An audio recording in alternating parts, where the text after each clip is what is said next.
The Bolivarian government considered this action as a threat to its sovereignty and announced that the aid would not be allowed into the country, accusing the United States of having imperialistic intentions. The tension increased when the aid arrived at warehouses in the borders with Colombia and Brazil. Cuando el tercer piquete, que ya estábamos en territorio venezolano, a los que conocemos en esa zona. Guaidó urged the citizens to pressure the Venezuelan government. A las cuales siempre les hablamos hasta que ellas cedieron. On February 23, the turmoil reached its climax.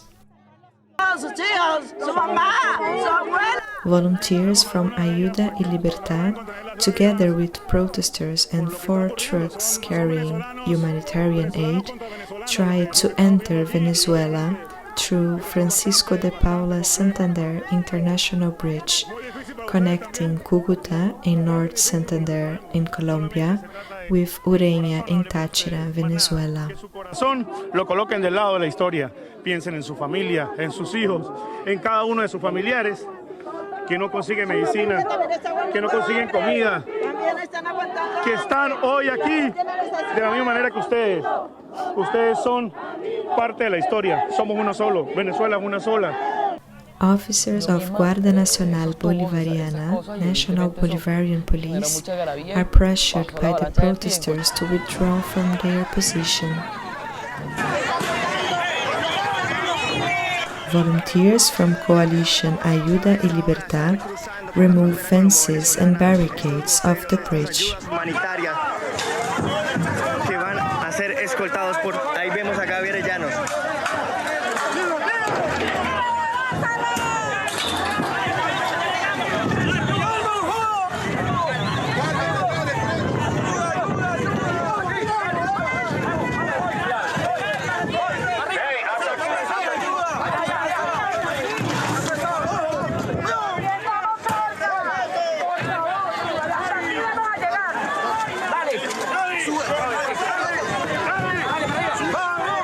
There are multiple narratives about the legality of the people involved in this operation.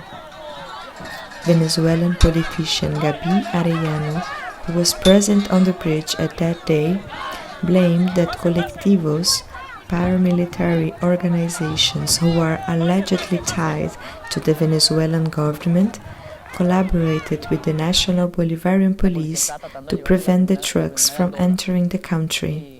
Jorge Arreaza, Chancellor of the Bolivarian Republic of Venezuela, blamed that protesters were using Red Cross uniforms at that day without the proper permission.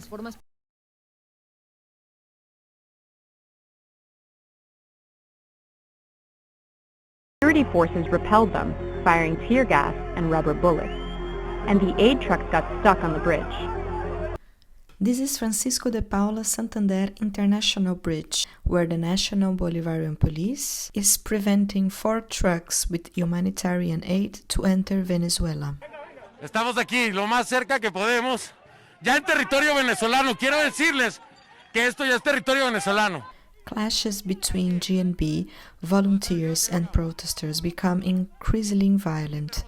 Mucho cuidado, estoy viendo a la Guardia Nacional, desde aquí la podemos ver. En el medio, entre el humo del gas. GNB uses tear gas while protesters use Molotov cocktails.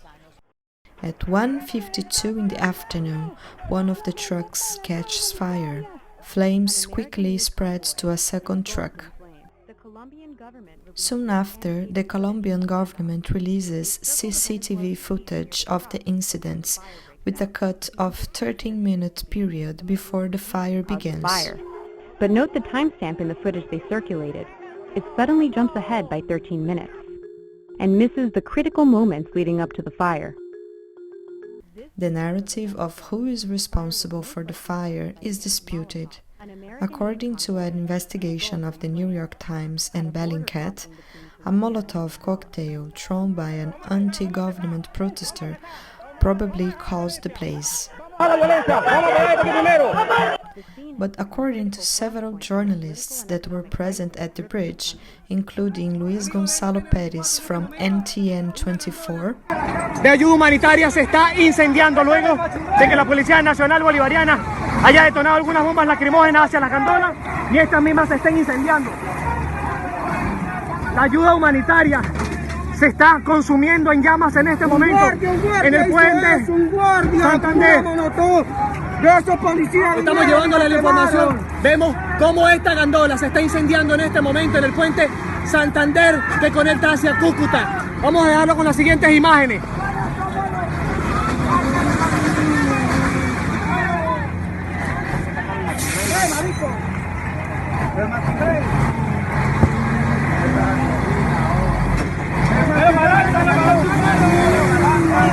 Son algunas de las imágenes que registramos en este momento para NTN 24, que les habla Luis Gonzalo Pérez.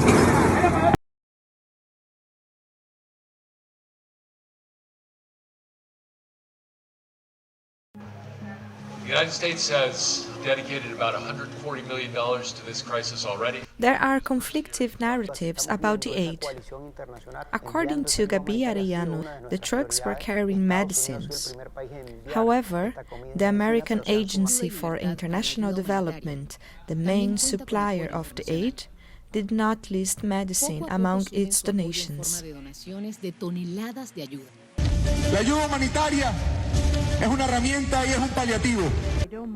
Nicolás Maduro also announced that Russia was sending 300 tons of food and medical supplies.